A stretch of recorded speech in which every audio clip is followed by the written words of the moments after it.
Boa tarde, Bahia! No ar, encontro marcado. Hoje nós temos a satisfação de receber o psicólogo Robert Mitri. Ele é especialista nessa área e principalmente professor, aonde dedica os seus conhecimentos a outras pessoas. Dentro de instantes, nós debateremos esse assunto.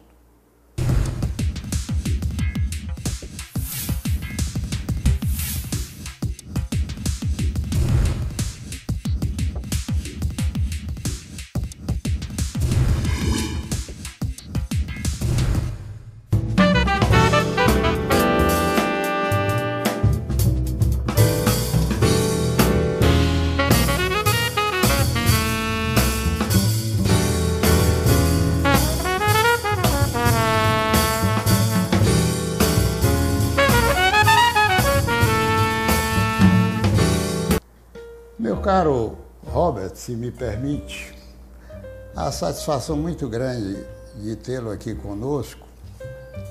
E como outro dia esteve uma colega sua aqui e fizemos uma entrevista, ela tinha um direcionamento dentro do seu trabalho para a área de oncologia.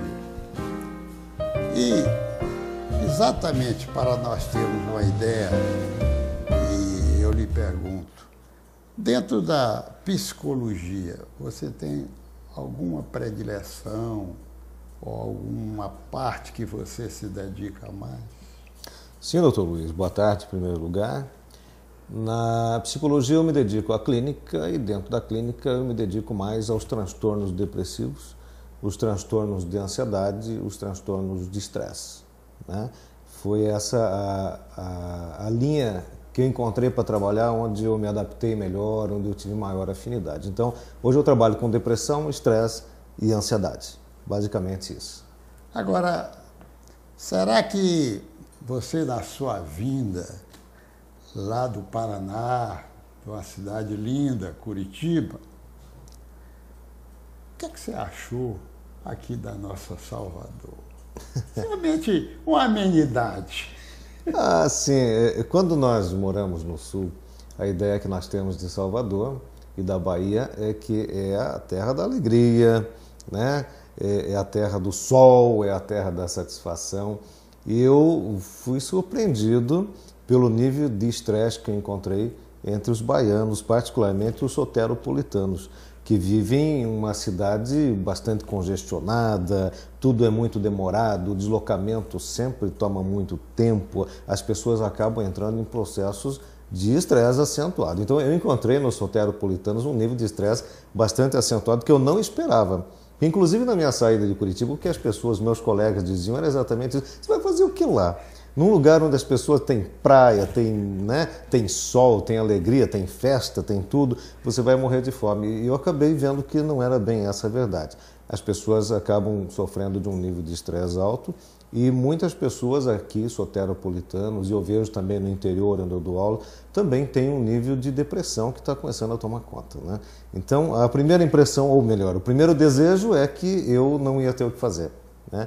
Mas a realidade foi um pouquinho o contrário. A gente vê hoje que o estresse, a depressão, a ansiedade, elas são características das grandes cidades brasileiras e já estão se instalando também nas pequenas cidades brasileiras. Né? Então não há uma preferência por Salvador ou qualquer outro lugar. O Brasil está passando por uma situação estressante hoje. Veja como os ensinamentos da vida, pois né? Porque apesar de ter essa parte, mas tem a outra. Né? Tem. Onde lhe dá, digamos, um número elevado de pacientes, né? E quando você fala nisso, você tocou exatamente numa área muito importante e que hoje existe em quantidade a história da depressão. Eu costumo dizer, numa linguagem meia popular, chula, que quando a gente desarruma um andar superior, para a gente botar em ordem, demora um pouco.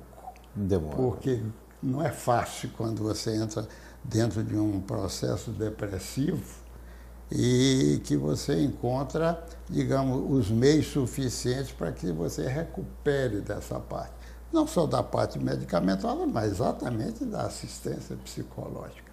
E nesse contexto seu de vivência clínica, diga alguma coisa nessa parte, principalmente de depressão, que possa dar uma influência muito grande para os nossos telespectadores, de uma forma geral, feminino e masculino. Digo sim. A Organização Mundial da Saúde divulgou que hoje no planeta existe mais ou menos 50 milhões de pessoas sofrendo dos quadros depressivos. No Brasil, se estima que aproximadamente 30% a 40% de todos os atendimentos feitos na atenção básica envolve algum tipo de quadro depressivo. O grande problema, doutor Luiz, é que as pessoas elas entendem assim problemas psiquiátricos ou problemas psíquicos, ou então, de forma geral, assim, problemas mentais é coisa de maluco, né? É coisa de louco. Isso não é verdade, porque transtornos psiquiátricos não são só os transtornos psicóticos, né? Não são só os transtornos característicos da esquizofrenia. Então, a depressão é uma doença mental, sim, ela afeta o cérebro e depois afeta o organismo como um todo. E ela merece todos os cuidados, assim como uma doença renal, uma doença cardíaca, né? Um problema no fígado, uma dor vesicular ou qualquer outra coisa assim. Então, a depressão hoje ela é um quadro muito severo, ela tem atingido uma grande quantidade de pessoas que não buscam o tratamento porque existe o estigma de que se buscar o tratamento para um quadro depressivo, a pessoa se coloca numa posição de uma pessoa fraca. Né? Que as pessoas fortes não deprimem, muito pelo contrário. No consultório a minha prática tem mostrado isso. A depressão ela afeta basicamente as pessoas fortes, né? Os mais fortes deprimem, os mais fracos têm outros tipos de sintomatização. Então, as pessoas precisam se ocupar hoje de conhecer o seu estado emocional, quando começar a se sentir muito triste por muito tempo, quando o sono começar a se alterar para mais ou para menos, quando a pessoa começa a engordar sem fazer uma dieta, né? Ou quando começa a emagrecer sem fazer dieta nenhuma também para emagrecer. Esses são sintomas característicos assim, associados a uma tristeza que acontece todo dia e o dia todo, são sintomas característicos de depressão e devem procurar uma assistência terapêutica, seja da psiquiatria, seja da psicologia e até mesmo da neurologia, que também tem fundamento para lidar com isso, e tratar já de começo, porque se tratar no começo, doutor Luiz, o tratamento é rápido e fácil. O problema é quando a depressão se instala, se torna um processo patológico mais extensivo e que exige cuidados muito maiores, uma indicação por tempo muito maior, um apoio terapêutico por um tempo muito maior também. Então as pessoas devem prestar atenção na depressão, porque ela é uma doença hoje, uma doença social, né? Praticamente uma doença de caráter público e que aflige assim, segundo a Organização Mundial da Saúde, repetindo, 50 milhões de pessoas no planeta. Então é muita gente, só que algumas pessoas não reconhecem os seus quadros. Né? Isso realmente é uma realidade. E você tocando num assunto que eu achei interessante, porque me parece que quando a pessoa entra num processo desse, tanto ele pode ficar caquético, porque diz que o problema do sistema alimentar, como também ele fica possessivo para a alimentação e começa a aumentar de peso. Sim. Não é verdade? É verdade, porque procura mecanismos compensatórios para a sua tristeza, para a sua angústia, porque a depressão ela angustia. A pessoa que entra num quadro de depressão maior, que é o quadro mais severo, ela diz literalmente que ela tem um buraco no peito, né? É um buraco sem fundo, e nesse buraco sem fundo entra não só a comida, mas entra a bebida, entram as drogas. Os jovens, existe uma quantidade de jovens depressivos hoje muito grande, que vão para o mundo das drogas porque a droga oferece um recurso virtual, né? Uma alegria virtual, uma felicidade virtual que vem ali tentar preencher aquele buraco. O problema é que esse buraco não se preenche. Então muitas outras coisas vêm junto e algumas pessoas entram em depressão e vão à aniquilação. né? Acabam com o seu organismo, tanto do ponto de vista orgânico, biológico, quanto também o seu organismo psicológico fica totalmente afetado. Aí, com isso, ela consegue não só ter uma vida infeliz, mas ela proporciona uma vida infeliz para aqueles que estão ao seu redor, ao seu lado, sejam os familiares, né, as pessoas queridas, os profissionais que trabalham com ela, todos são afetados por esse quadro depressivo. Agora, você citou duas coisas que eu achei importantes aí. Digamos, levar na ansiedade de encontrar uma compensação, se encaminhar para a droga. É muito comum isso. É bastante comum. O próprio antidepressivo é uma droga, né? É Só que é uma droga que é receitada, ela é estudada, ela tem efeitos colaterais que já são preditivos, as pessoas sabem o que vai acontecer. Mas é uma droga. O problema é que, às vezes, a pessoa, para não entrar no antidepressivo, porque acha que vai viciar e um monte de coisa, acaba entrando para outras drogas. E tem drogas lícitas e aceitas socialmente que são muito poderosas, como, por exemplo, o álcool. O álcool mata muito mais do que qualquer outro tipo de droga. E do álcool é muito fácil ir buscando outros recursos, né? Outros apoios, tanto farmacológicos aceitáveis quanto não regulamentados, que acabam acabando, né? Acabam com a vida da pessoa. Muita gente entra para o crack hoje. O crack é uma droga barata, né? Não é socialmente aceitável, mas ela é muito barata, disseminada, e acabam com a vida da pessoa rapidamente. Agora, qual é a repercussão, digamos assim, desse depressivo no ambiente familiar? E se há necessidade da sua atuação nesse ambiente familiar para tentar recuperar esse depressivo? Isso aí já é uma experiência e uma curiosidade. O depressivo no ambiente familiar, ele causa realmente perturbações muito severas. Porque as pessoas que lhe querem bem começam a se envolver com ele e começam a tentar ajudar de alguma maneira. E tem coisas que o depressivo simplesmente não consegue fazer que geram um estresse acentuado. Como, por exemplo, é muito comum as pessoas chegarem no depressivo dizendo coisas do tipo: você precisa passear no sol. O depressivo não tem força para sair da cama, né? Então ele se irrita um pouquinho mais ainda, ele deprime um pouco mais ainda. Você precisa voltar à tua atividade social, você precisa sair com outras pessoas. As pessoas depressivas não conseguem fazer isso. Em contrapartida, o cuidador do depressivo começa a ficar depressivo junto com ele. Porque alguém tem que cuidar dessa pessoa, às vezes uma, duas, três pessoas. Isso acaba trazendo uma complicação muito grande para o ambiente familiar.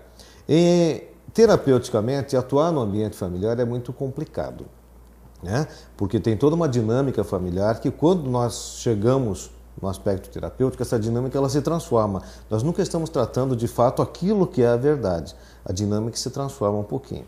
Mas é muito importante que o processo terapêutico também seja pedagógico, ou seja, nós precisamos sim orientar os cuidadores do depressivo para que eles possam fazer determinadas coisas e não fazer outras determinadas coisas que vão piorar o quadro. Então, o âmbito familiar fica perturbado, a função pedagógica deve existir do ponto de vista da terapia, da psicoterapia, mas não dá para atuar lá dentro do núcleo familiar, porque esse núcleo familiar pode se desestruturar e piorar toda a situação. Agora, me diga uma coisa, eu me lembrei aqui, como você também falou, que existem muitos casos de ansiedade. E nessa ansiedade, ela, digamos assim, tem um ponto de contato com depressão ou eles são exatamente estanques? Eles são tratados como transtornos únicos, né? O transtorno de ansiedade é tratado de uma determinada maneira, inclusive com benzodiazepínicos, né? Os ansiolíticos e etc. E o transtorno depressivo é tratado de uma outra determinada maneira. O que não significa que um ansioso, uma pessoa no transtorno de ansiedade, não possa evoluir para uma depressão. E que uma pessoa no transtorno depressivo também não possa associar uma ansiedade. É mais comum que o ansioso evolua para uma depressão do que o depressivo para uma ansiedade, porque o depressivo vai perdendo as forças, né? E até para ficar ansioso ele não consegue. Mas elas são tratadas como transtornos individuais, né? Com clínica terapêutica específica, inclusive clínica farmacológica também específica. Agora, lá na sua clínica e nesses lugares que você também pratica a especialidade, o que é que aparece mais? Ansiosos ou depressivos? A quantidade é quase meio a meio entre ansiosos e depressivos, né? O problema é que o ansioso sabe que está ansioso, ele manifesta os sinais da ansiedade, evoluindo às vezes até para um transtorno de pânico. E o depressivo, ele chega simplesmente com um problema de tristeza, ele nem sabe que ele está depressivo, né? Então daí quando a gente faz a avaliação, que submete aos testes específicos e tudo, é que a pessoa acorda para o seu quadro de depressão e busca um tratamento específico. Então é mais comum chegar primeiro os quadros ansiosos, né, que a sintomatologia ela é mais evidente, e o depressivo chega muito mais assim como um triste que não está conseguindo resolver os seus problemas, né? No fundo, depois que a gente faz as avaliações todas, a quantidade ela é muito similar, muito próxima um do outro. Agora, uma outra coisa, é até uma curiosidade, nessa experiência de pânico, que é uma coisa interessante, que às vezes as pessoas têm isso e trazem uma repercussão muito grande, inclusive orgânica, né, das pessoas. O que é que, da sua experiência, da recuperação, para que você possa desfazer essa ideia de pânico? Recuperação, primeiro, que no pânico ela pode ser total, né? Mas ela precisa de um auxílio farmacológico. No começo, principalmente, ela precisa de um auxílio farmacológico. Então tem que entrar com estabilizadores, né? No transtorno de pânico é necessário também haver uma alteração do modo de vida da pessoa. Ela tem que mudar algumas coisas. Tem que aprender a lidar com a sua ansiedade, porque o transtorno de pânico não é nada mais do que uma ansiedade fora de controle, né? Tem que aprender a lidar com a sua ansiedade, tem que aprender a mudar a sua alimentação, tem que começar a trabalhar com a qualidade de vida, tem que começar a se reposicionar frente à sua própria vida e assumir determinadas responsabilidades por sua conduta também.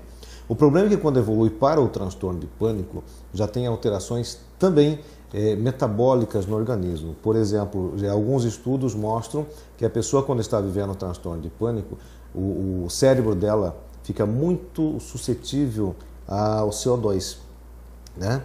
Então, quando uma pessoa que está evoluindo para um transtorno de pânico começa a entrar em shoppings, por exemplo, salas fechadas, o nível de gás carbônico aumenta e o cérebro registra isso, e esse cérebro que registra isso dispara os mecanismos do estresse. E o mecanismo de estresse aumenta a adrenalina, e aumentando a adrenalina, a pessoa começa a ficar com medo de um monte de coisa. Então, no transtorno de pânico, esse mecanismo todo acontece e a pessoa começa a ficar já com medo de ter medo. Então, só de pensar em ir no shopping, ela já dispara o mecanismo do pânico. Uma pessoa que está com transtorno de pânico e começa a mostrar esse transtorno, por exemplo, numa sala fechada ou num shopping, a primeira providência é tire a pessoa dali e leve ela para respirar um ar puro, num lugar onde tenha mais oxigênio do que gás carbônico, e automaticamente ela se estabiliza. Mas o tratamento precisa de uma intervenção medicamentosa, né, e de uma reorganização cognitiva dessa pessoa. E dá certo, né? As pessoas se curam desse processo. Agora, me diga uma coisa, nós estávamos conversando ali fora e eu lhe fiz uma pergunta, e essa história, digamos, de depressão, ansiedade, se tratar de um casal, embora você tenha me dito que o tratamento é separado, mas a influência é muito grande e complica muito esse consórcio aí de casamento. Sim, complica. Apesar da minha especialidade ser tratamentos individuais, né, eu não atendo casais, a não ser de forma separada. Um depressivo sempre acaba afetando um não depressivo. É diferente, não é o não depressivo que tira o depressivo. O depressivo tem assim, um ímã para conseguir trazer o outro para dentro. É como se fosse uma contaminação. É mais ou menos uma contaminação, né? Só que o outro, que ainda não está totalmente contaminado pelo quadro depressivo, às vezes ele pode se negar a entrar naquele processo. E vai começar a forçar a barra para aquele que está dentro sair. E isso causa uma perturbação nesse consórcio, como o senhor falou, né? Esse casamento ele começa a degringolar e muitas vezes as vias de fato são a separação. E aí com outros complicadores, porque aquele que sai da relação sai com um baita de um complexo de culpa, né? E quem fica com raiva. Só que é uma raiva mascarada pela depressão. Às vezes tem pessoas que se separam e saem da depressão até porque tem tanta raiva que superam a própria depressão para ir à luta por alguma coisa. Mas é comum que o relacionamento fique bastante perturbado e conturbado quando principalmente a pessoa depressiva se nega a fazer os tratamentos adequados e reconquistar então essa alegria, esse prazer, não só na relação, mas em todas as coisas da vida, né? Porque uma boa relação marital, uma boa relação de companheiros, ela contempla as coisas boas da vida como um todo e não só daquele espaço que existe ali dentro de um quarto ou de uma sala, né? Então, sim, as pessoas depressivas contaminam essa relação. E, digamos, é uma pergunta, não sei se ela está sintonizada nessa parte, mas essa insônia, a pessoa que tem essa dificuldade, ela tem alguma coisa de a ver com essa parte de vocês para a recuperação disso ou não? Tem sim, porque a psicologia basicamente vai tratar com as causas emocionais, ou seja, os conteúdos emocionais que estão levando as pessoas a deprimirem. A depressão ela é multifacetada, multifatorial e multicausal, né? Existem muitas causas para a depressão, mas uma das mais fortes ainda são os transtornos emocionais. Então a psicologia ela entra corrigindo esses transtornos emocionais e fazem com que a pessoa possa corrigir o seu sistema neuroendócrino. Então os neurotransmissores, tudo aquilo que está perturbando, que está atrapalhando o sono, voltam a funcionar com maior regularidade. Em alguns casos, esses tratamentos precisam também de um auxílio farmacológico, claro, né? Eu hoje defendo a ideia de que a psicologia, a psiquiatria, a neurologia, se elas andarem junto, nós conseguimos fazer coisas muito rápidas. Se resolver continuar tudo separado, leva muito mais tempo. Então, em casos de insônia ou hipersonia, tem pessoas que começam a dormir demais, né, com mecanismos de fuga e tudo mais. Quando é bem tratadinho, a psicologia entra de uma maneira muito eficiente, corrigindo as reverberações cognitivas e os transtornos emocionais que estão ali, nós conseguimos fazer com que o trabalho seja rápido. E a correção também. Agora, nessa parte de vocês, tem alguma coisa ou isso fica mais para o psiquiatra nessa parte de análise, também dessa personalidade, que possa influir dentro de todo esse contexto que nós realmente já tocamos? O psiquiatra, normalmente, ele está muito mais preocupado com o sintoma e a correção do sintoma, né? O psiquiatra é um médico, ele é voltado a olhar o sintoma e o que ele vai fazer com aquele sintoma.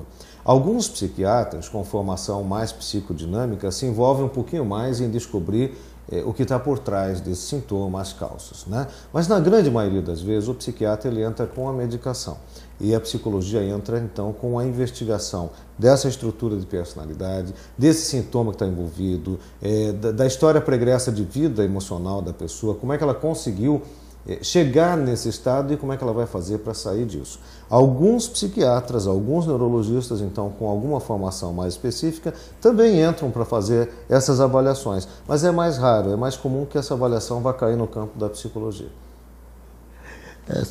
Isso aí é realmente um fato muito interessante, porque eu vejo que muitas pessoas hoje se dedicam, ou necessitam, vamos dizer assim, nem é porque se dedicar.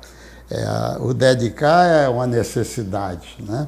Exatamente de procurar um analista para que pudesse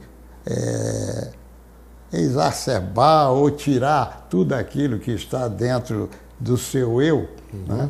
E que fica assim muito difícil naquela caixinha de segredo, e que se não tiver alguém com a chavezinha para abrir, a pessoa entra num processo meio ruim, né? Entra sim, mas também tem que ter cuidados, porque essa caixinha de segredos, que a gente chama da caixinha de Pandora, né?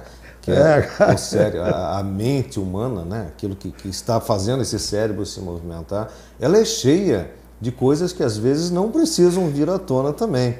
Então, o que nós fazemos é buscar aquilo que precisa vir à tona, trazer à tona para resolver. Existem outras coisas na vida, nessa caixinha de Pandora das pessoas, que não precisam aparecer e que, se aparecerem, vão acabar trazendo mais problema. Então, muita gente me pergunta, por exemplo, sobre as regressões, né, os processos hipnóticos, etc. E eu deixo muito claro, regressão funciona. Quando o profissional que está fazendo a regressão sabe o que está procurando, ele vai até encontrar. Quando ele encontra, ele traz e fecha a caixinha.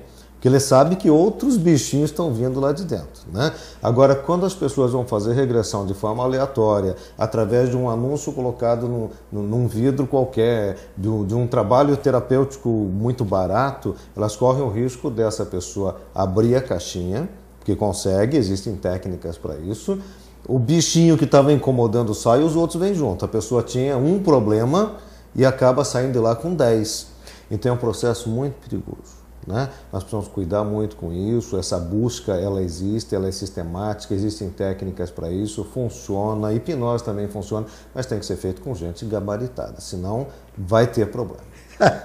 Eu achei interessante realmente essa sua colocação de tirar um bichinho e que depois é melhor matar ele novamente lá para dentro, porque vai trazer bem mais problema dessa coisa toda. O jeito certo é realmente começar a se tornar consciente da vida, né? Pessoas que são conscientes da sua vida, que sabem fazer boas escolhas, que assumem a responsabilidade pelas suas escolhas. Tem um processo que é um processo de responsabilização que eu chamo de DAC, D-A-C, é o tripé da responsabilidade, que é o discernimento, capacidade da pessoa olhar para aquilo, saber o que é, saber o que está querendo fazer com aquilo, quais são as implicações morais, religiosas, sociais, éticas, estéticas daquilo tudo.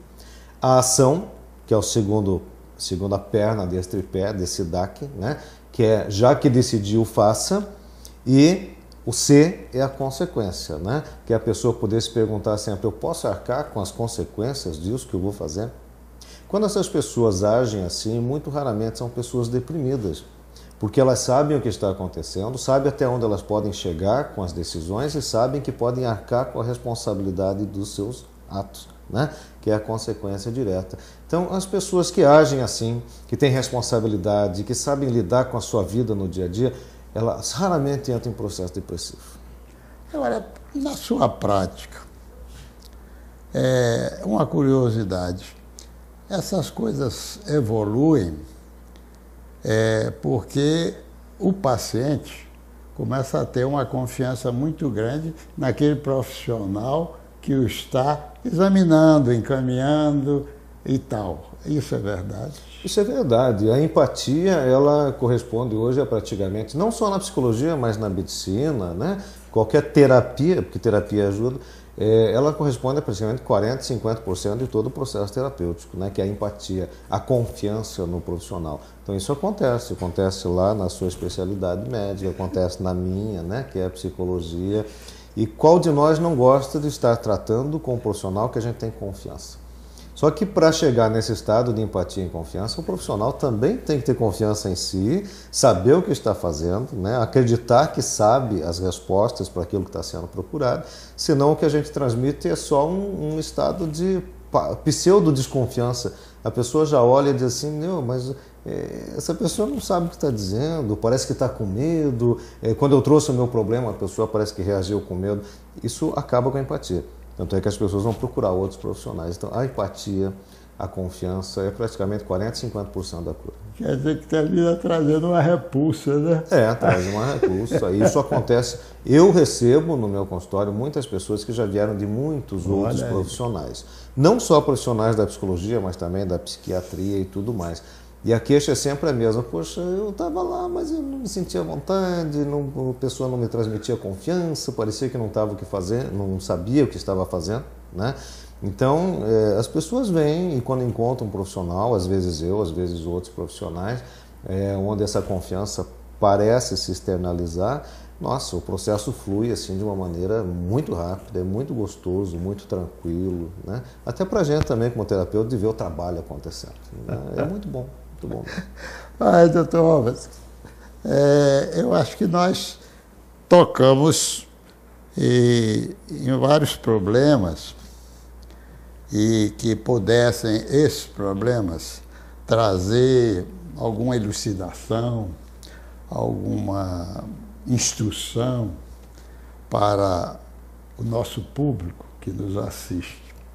Eu queria lhe perguntar se você, porventura, teria alguma outra recomendação ou um conselho que fosse útil para que as pessoas, digamos assim, tivessem uma prevenção para chegar a um estado mais agudo ou um estado mais preocupante. Tenho sim. Na verdade, tudo na nossa vida são escolhas, né? Então, eu defendo a ideia de que as pessoas devem aprender a selecionar.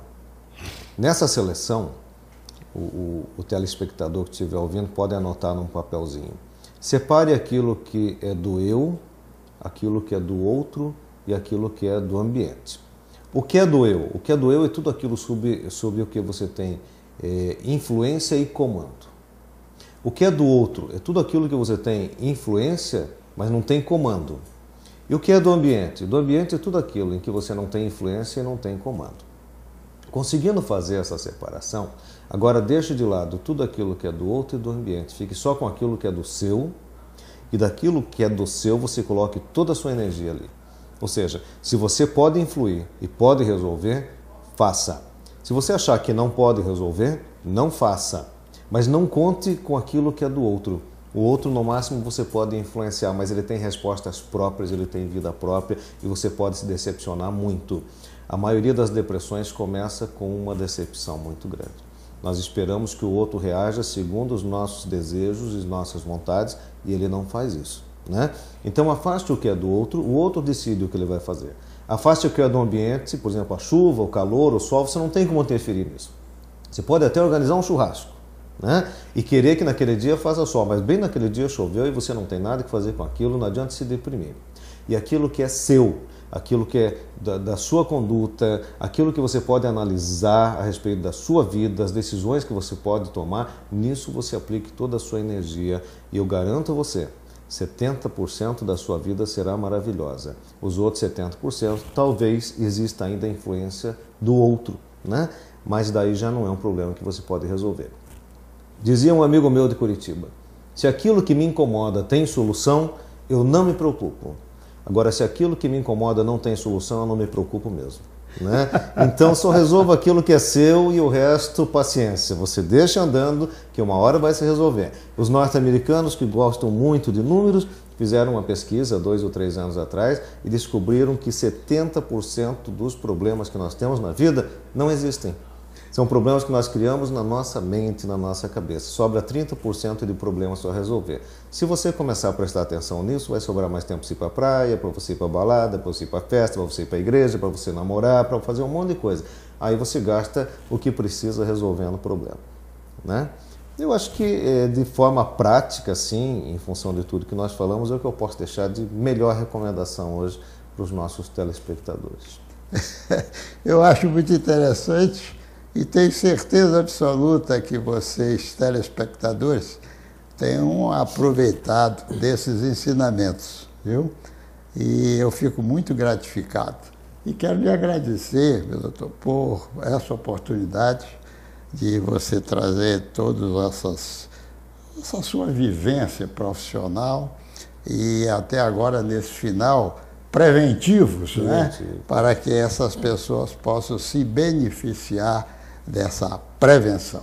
Muito obrigado. Se você tiver alguma coisa mais para que quiser transmitir aos nossos espectadores, pode transmitir. Quero sim. Primeiro, quero agradecer aos telespectadores, ao senhor, a oportunidade que me foi dada de chegar até aqui, de poder falar, de poder divulgar. Claro que de maneira muito abreviada, né? Mas, acima de tudo, eu quero dizer que o ser humano nasceu para ser feliz. Essa deve ser a sua opção, a sua escolha do dia. Quando você coloca o pé para fora da cama ou quando você abre o seu olho, por favor, pergunte a você mesmo qual é o seu propósito do dia. O meu é ser feliz. Qualquer coisa que impede minha felicidade está fora, né? Então eu faço votos que o telespectador também comece a ter esse hábito de se perguntar né? Já quando acorda, o que eu quero para o dia de hoje? E tudo aquilo que aparecer na sua frente, que não colaborar para você ter aquilo que você queria, então tire.